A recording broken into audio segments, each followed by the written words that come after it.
So with this, we're going to go into the calculator, and we are going to go into our 2-sample t-test computation in the tests menu, option 4. What we're going to do is put in our data, so 473 for x bar 1, 39.7 for x bar 2, 8 for n1, and then 459, 24.5, and 18 for the second data set, where we are testing for any difference.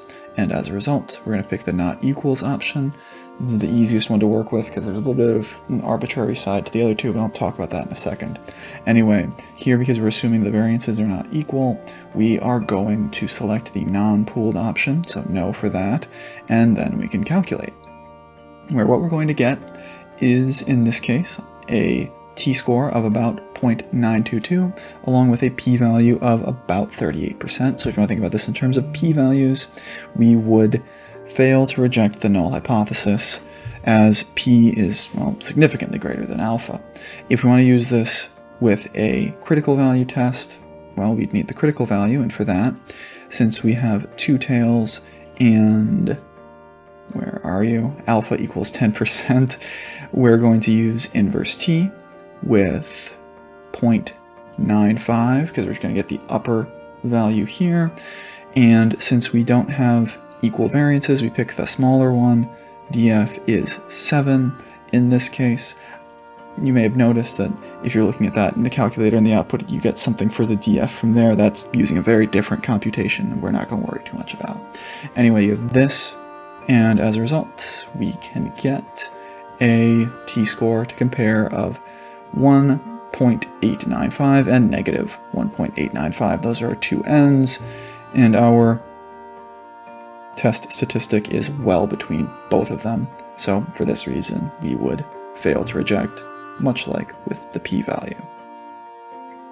For another example here, we're going to put in a lot of the same sort of things as we did in that first example. Stat, test, 2-sample t-test, using stats. So we have 0.48, 0.05, 30, 0.51, 0.07, and 32, where from here we're looking for the manufacturer to be smaller than the competitor. For this, we're going to take the left-tailed test, but understand that that's kind of arbitrary up to the fact that I put the manufacturer information in as data set 1. If I flop these two, I'd look for a right tail and have almost exactly the same meaning. So don't be thrown off by that, but it is a little arbitrary. Anyway, we pick the left tail for this, and because we're assuming equal variances, we will say these data sets are pooled, calculate, and we get, among other things, our t-score here of negative 1.93 and a p-value of about 3%, where that p-value of 3% is less than alpha equals 5%, so we could we would reject the null hypothesis. And similarly, if you want to do this with the critical value approach instead, we would go back up to here, understand that because these things are pooled, when we're putting it in the inverse t function, we will have 60 degrees of freedom. Oh, not in the area. I'm ahead of myself. I need to put this in first, where the alpha is 0.05, and 60 or 30 plus 32 minus 2 degrees of freedom. It's a very picky computation, but the result here is we get about negative 1.671 as our critical value, and we can see that the statistic we get here is to its left.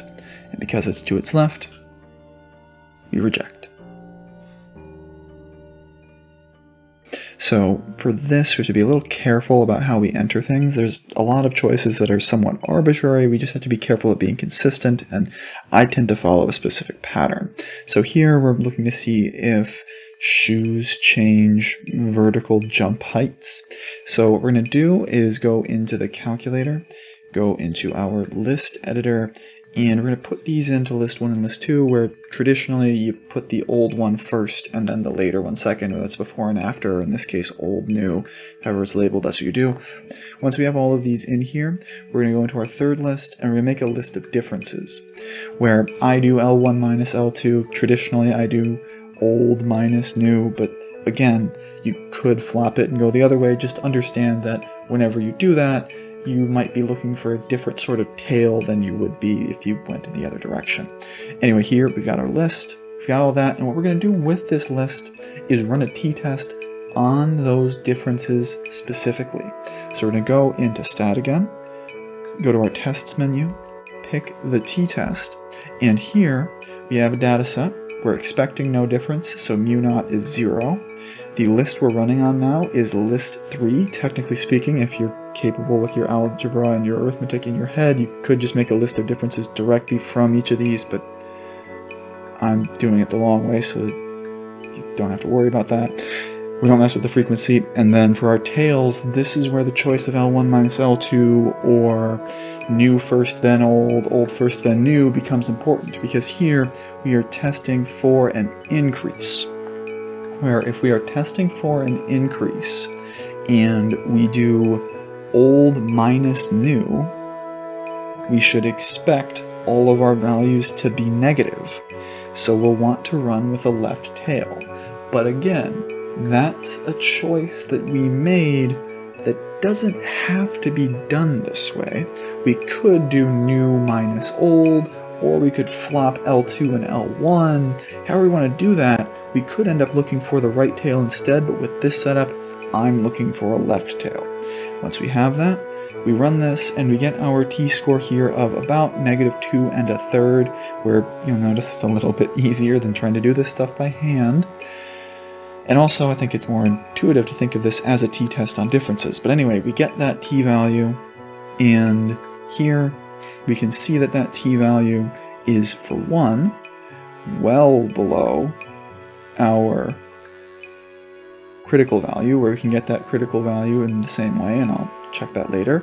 And also, it's smaller than our level of significance here, alpha equals 10%, where, to be sure, since we're looking for that left tail, if we want to get the critical value for that comparison, that would again be something with inverse t, where in this case, because we have paired data, we only have one size for our sample, 8, so we would have 7 degrees of freedom, to go along with a cumulative area of 10% for a region with critical value about -1.415, which is bigger than our t-score. That is, our t-score is in the rejection region, so whatever justification we want for that, we are rejecting the null hypothesis in this case. And what we're going to do is go into stat, tests, and select option 6, the 2 proportion z-test, where in here we need to be careful of the fact that we are given these proportions p-1 and p-2, but nicely they've also given us the x1s and x2s here, where just for reference I'm going to pretend that they don't, because on the homework they often don't. And if you want to get that x1 indirectly, what you would do is you'd put in 0.910, the proportion, and the associated n value, multiply those together, and it will give you the x value, where you want to round that following the standard scheme.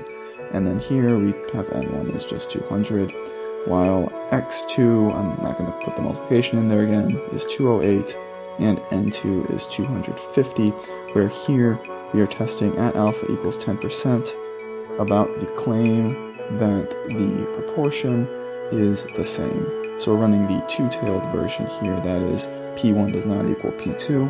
We're going to calculate that, and what we'll get here is a z-score of about 2.42 and a p-value associated to that of about 1.6%, which is well below alpha equals 10%. But if we wanted to be sure and get our critical values here, we could do something like the inverse normal function here with, depending on how you want to see this, 5% in the left tail, or 95 for that right side, since we want 10% in two tails, which will give us one of those traditional z-scores of about 1.645. And whether we reject based on that, or we reject based on the p-value, in either case we are rejecting the null, which is to say that we have enough evidence to reject our claim that the proportion is the same. What we're going to have to do is go into our list editor again, and I always spend a lot of time in there, I suppose. We go into stat, edit, and traditionally we put x values in list 1 and y values in list 2. We don't need to do that, but consistency is always good, so I'm going to do it that way. And once all of these are in here, what we're going to do is go to a brand new menu. We're going to hit second, and right over y equals, you should see a little blue text that says stat plot. If we hit second, y equals, we're going to get into the stat plots menu, and we're going to turn on one of them. You can turn on any of them, but usually you turn on stat plot 1, because why bother turning on other ones? It doesn't really matter though. Here we're going to make sure we're selecting the right type, which is the first one we want. These would be for other things, like if we wanted to get a box plot, we could get a box plot here, or something like a frequency polygon or a histogram, but we want a scatter plot, so we pick the first option. And like I said, x list is list 1, y list is list 2. We could change that if we want to, but why mess around? And then what we use to mark them, the default option's fine as far as I'm concerned. Once we have this entered properly, we want to get our scatter plot. We hit graph and nothing appears to happen. So what we need to do here is to make sure it goes in the right place, hit zoom, go down to our options for option 9, which is zoom stat, and from there we have a picture of our scatter plot. For this, there are actually a couple ways we can go about it. There's one that involves doing something a bit specific and turning on a special computation in the calculator to get it, and that's what I'll do first, and then I'll show a different way we can do this that involves a special computation that actually does just about everything we need in this chapter. So first, we're going to go in here and we have to make sure that our data set's in, but since we're using this one a lot, I'm going to start with it in here, and I'm not going to take it out for the next few videos where I'm working on this stuff, actually, because it just needs to stay in here anyway. But once these are all in there, we're going to go into the mode setting. It's a different place for us. And we're going to go down, and what we're going to do is turn on these things called stat diagnostics. That basically allows us to run some special computations in here once that's on. Hey, now we get a timestamp on this. Is not nice. You know exactly when I made this video. But anyway, from here, we're going to go into our stats menu, and we're going to go into our computations, where we can either use option 4, linreg ax plus b, or linreg a plus bx. And I'll talk more about these guys in a later section when we're talking about regression. They actually do functionally the same thing, except they switch the names around for A and B, but don't worry about that too much right now. I'll pick option 4, where we're running on the X list is list 1, the Y list is list 2. We don't have a frequency list, we still don't have any frequency lists. And then if we want to get this thing called a regression equation, which we'll talk more about in 9.2, we can store that using the variables, but I'll save that for later. And we calculate.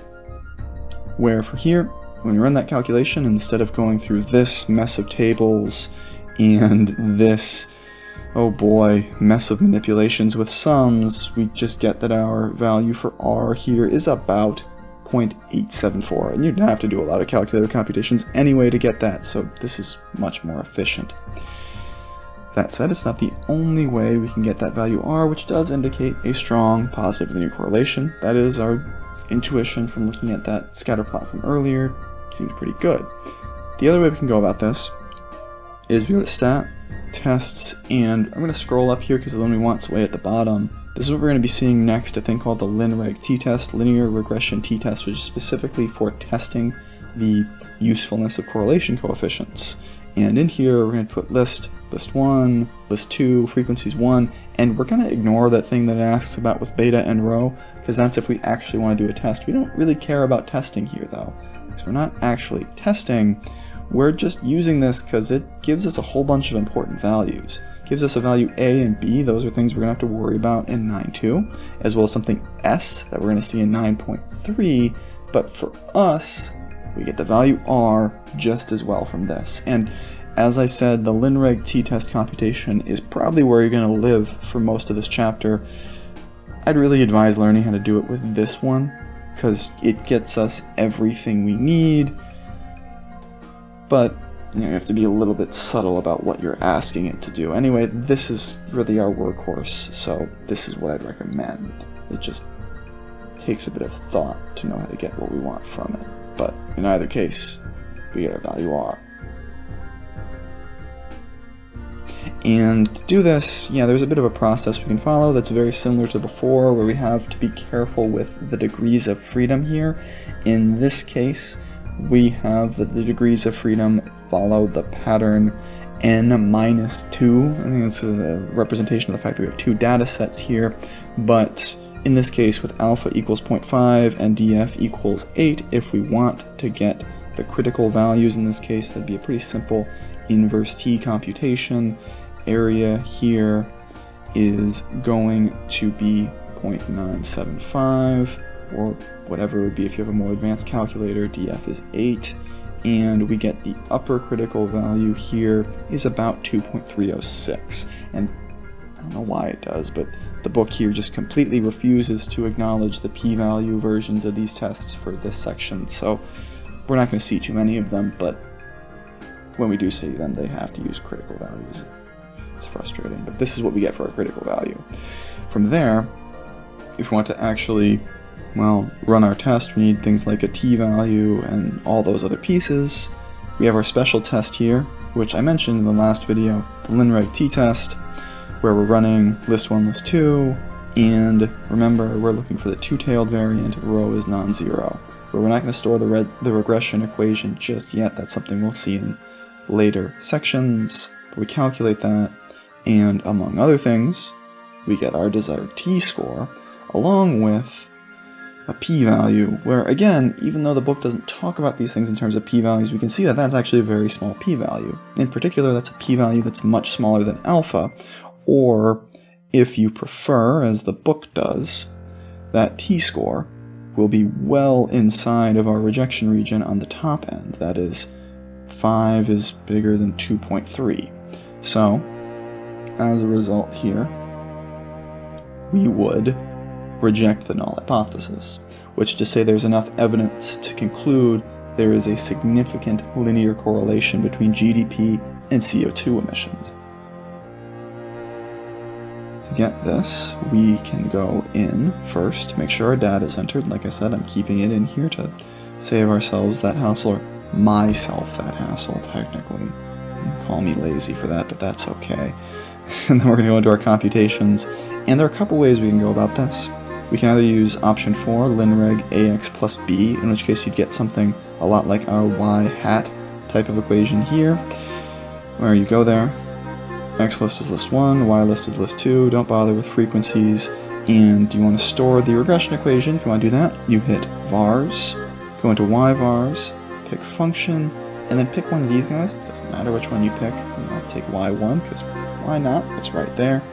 And then you calculate, and what you'll get here is the function in form ax plus b.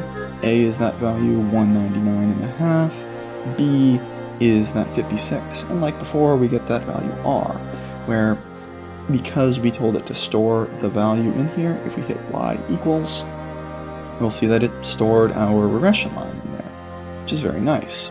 And then from there, if we actually want to see what this looks like, we can go onto our graph, where because it's zoomed in the wrong place, it's not going to show us what we want, so we're going to hit zoom stat, that option 9, and now we can see that correlation in action with our regression line, as that line fits through the data set pretty close to a couple of these points. It's a little far off on a couple more, but really this is about as good as it gets usually. And this isn't our only way we can get the regression line. The other way we could have done this is we could have used the linreg a plus bx version.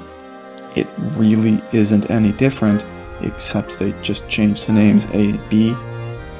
As you can see here, we now get A is the constant term and B is the coefficient of x. It's literally the same, it's just they switched the names. Don't worry too much about it. It does the same thing, just be careful about which you put where if you use that version. And then the other thing we can do, if we want to, is pretend we're performing a t-test. Use linreg t-test. We can even have it store our regression equation if we want. So vars, yvars, function y1, because why not? Calculate, and we get a and b, where we just have to be careful to understand here that it presents a and b by default in the a plus bx form, whereas the homework and the book is going to assume you put it in the form ax plus b. They don't call those a and b in the same way here, so it's not that big of a thing. Just be careful that they use different labels, understand which one of these is the coefficient and which one of these is the constant.